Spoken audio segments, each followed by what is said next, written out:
And I was on live recently with Facebook talking about the history of the Texas Annual Conference employing sexual predators that were responsible for predatory behavior towards minors.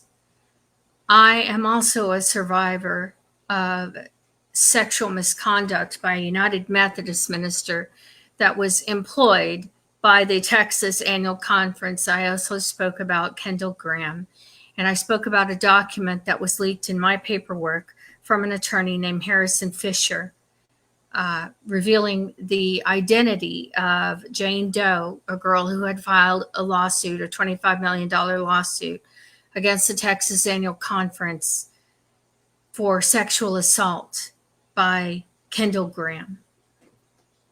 And my involvement with the Texas Annual Conference did not just involve my parents. I had familial connections long before my parents with the Texas Annual Conference. That family, my family that was associated with the Texas Annual Conference was the Hassell family. Specifically, Judge Morris Hassell. He had served as the Cherokee County judge.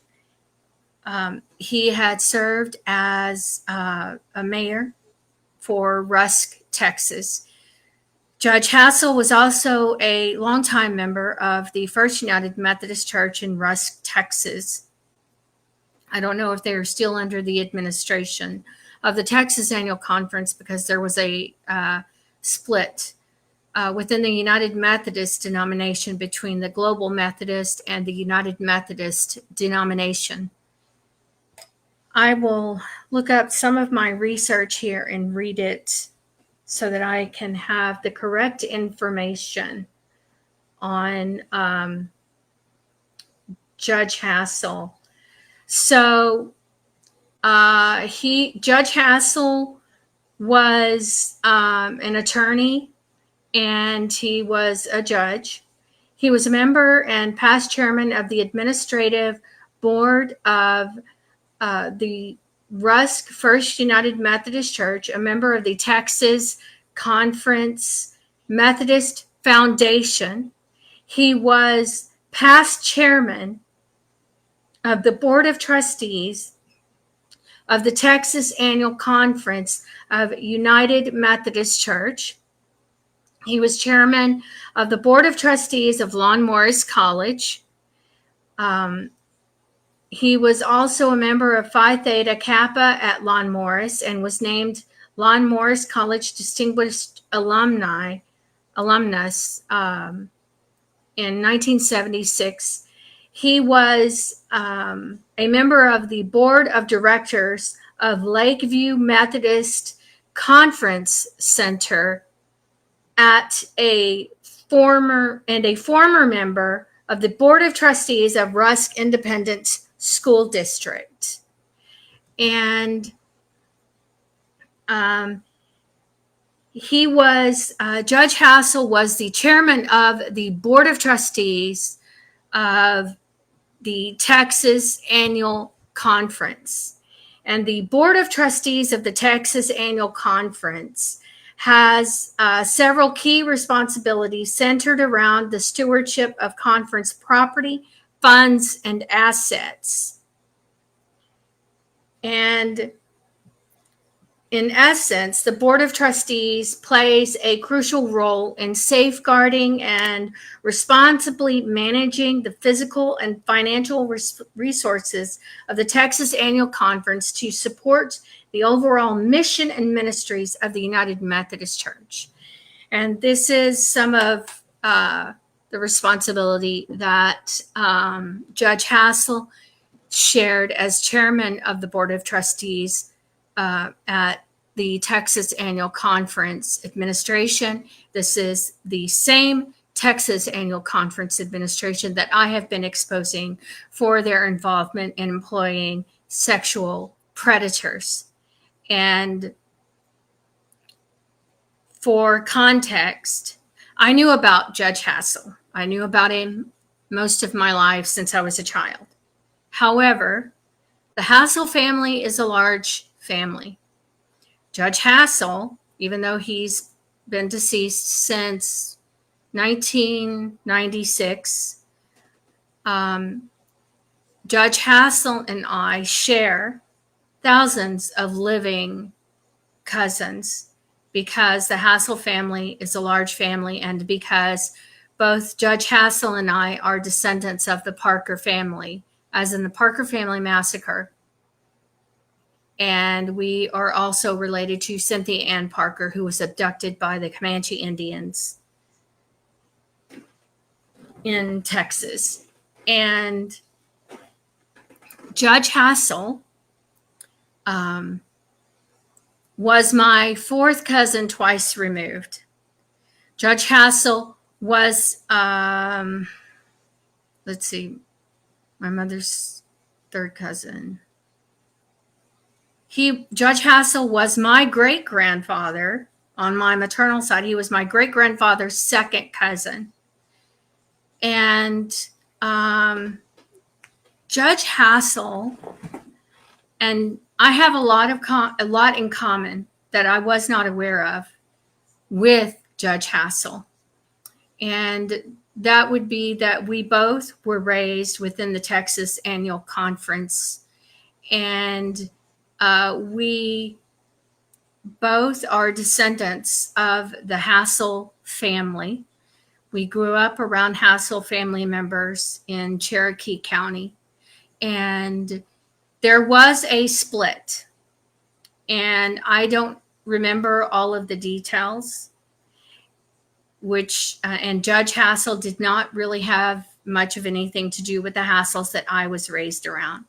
And as a kid, because I am somewhat sarcastic, I referred to it as Judge Hassell was a part of the upper class Hassells, and I was raised around the lower class Hassells, even though we all share the same gene pool.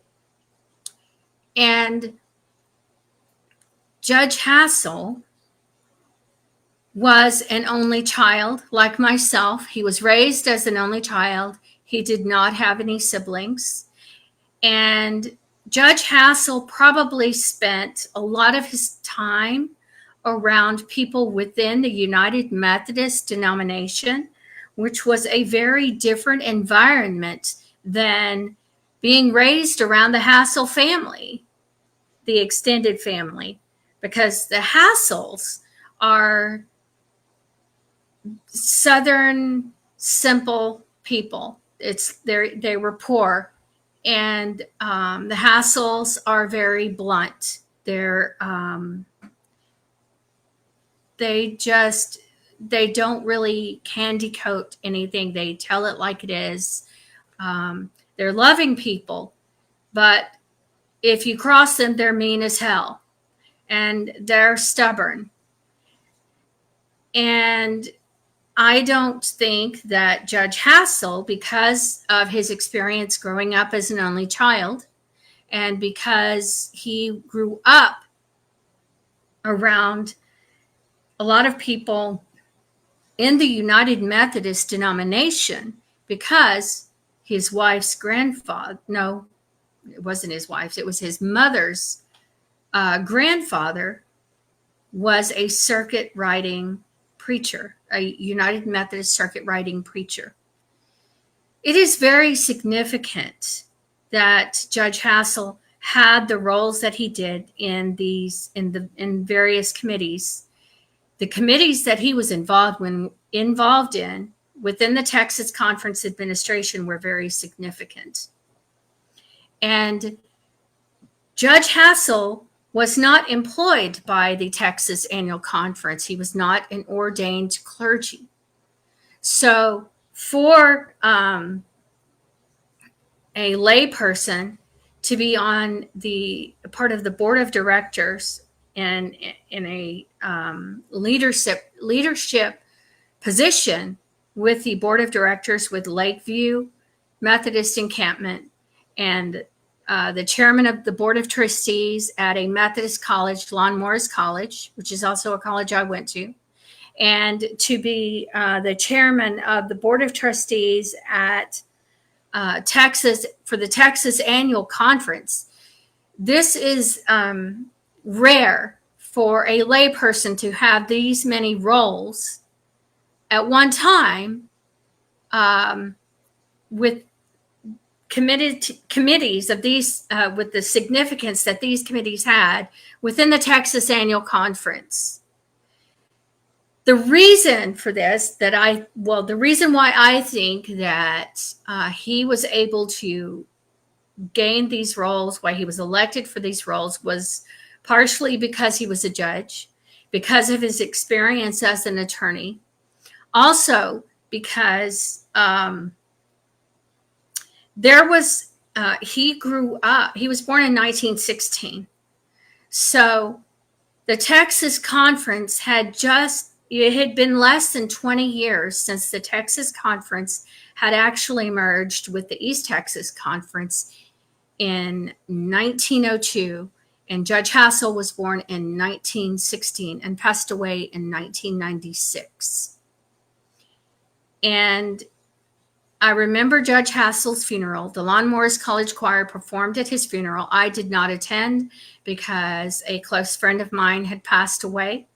And so I wanted to attend. It was more important to me to attend her funeral over Judge Hassell's because I was very close to her. And Judge Hassell probably knew there was a lot of dysfunction in the Hassell family. In the Hassell family, there's a history of alcoholism, domestic violence, and even I have an uncle named Alonzo. I can say his name now because he's deceased since 1994. Didn't have any kids, so I don't have to worry about upsetting anybody. Rumor has it is that Alonzo Hassell was involved in prostitution. He was a pimp, and his wife, Carol, well, basically what I heard at the kitchen table with my aunt, who married Leonard Hassell, Mary Hassell, but we called her Tiny. I would hear all kinds of stories from Tiny because she told it like it is. They were probably things I should not have heard at the age of 10 or 9, but I did because that was how Tiny was. She just told it like it was. And if you were underage and you were there, you were there. Anyway, so the rumor was that the way Carol met Alonzo was a pimp and she was a prostitute. And that is how they met. And Carol would have sores on her legs. And so Tiny would say, oh, well, that's just that syphilis. But that was just Tiny's sarcasm. And this is what I experienced in Tiny's home with that part of the Hassell family that Judge Hassell did not associate with. Is probably not what you would have heard or seen at the dinner table of Judge Morris Hassell's family. Conversations may have been very different. I'm quite sure they were. But I grew up in the Texas Annual Conference. Plus, I grew up and I was raised around the Hassells that Judge Hassell did not want to have anything to do with. I did years ago have a conversation with Charles Hassell that I called. Charles Hassell was a surviving son of Judge Morris Hassell. And I told Charles Hassell my experience growing up in the Hassell family and gave him the reference of the upper class Hassells and the lower class Hassells. And I got a chuckle out of him. I did not share with Charles Hassell my experience with the Texas Annual Conference and their history of employing sexual predators, because I just didn't want to ruin the conversation. There are many mutuals that I had with Judge Hassell outside of the Texas Annual Conference, mutuals within the family, because we were both descendants of the Hassell family. And also because of the Texas Annual Conference. Judge Hassell, I am quite sure, was very familiar with many bishops that had served in the Texas Annual Conference up until when he passed away in 1996. When I was at Lon Morris College, it was interesting because people there didn't believe that I was related to Judge Hassell. And the way that I am related to the Hassell family is through my mother, Grace Dowden, who was the wife of John Dowden, who was a sexual predator. And as I shared in previous videos, my mother had drugged me so that my father could sexually assault me. And this was just before my father became employed in the Texas Annual Conference. The reason why I would bring up Morris Hassell, Judge Morris Hassell, and his relationship with the Texas Annual Conference is because Judge Morris Hassell had a lot of knowledge about the history of the Texas Annual Conference and how they came to be. He also had a lot of knowledge on the bishops that had served and clergy and administrative things that had since passed. And Judge Hassell was highly respected and highly revered in the Texas Annual Conference administration. Unlike myself, and I'm sure that Judge Hassell knew about many of the skeletons in the closet of the Texas Annual Conference and knew where they were buried, but had no interest in exposing them. Unlike me, where I know about some of the skeletons in the closet of the Texas Annual Conference and have not had any problems airing their dirty laundry, because I am a part of that dirty laundry and I am considered that dirty laundry of the Texas Annual Conference because I am a survivor of sexual assault of a United Methodist minister, John Chester Dowden, that was employed under their administration, who also had other victims. There were 3 girls that my parents attempted to adopt. My mother did not, even though she was related to Judge Hassell, she did not have a personal relationship with him. Neither did I. Even when I attended Lon Morris College, I would walk by Judge Hassell's photo in the chapel, and I could definitely see a familial resemblance. And I think that it is sad that the Texas Annual Conference would think so poorly of people, of lives that they've damaged, in comparison to people who served on their committees, and how they will continue to support people that have served them and worked for them, but they will not support lives that have been affected or damaged by their clergy that they have employed under their administration, who have been responsible for sexual assault of minors.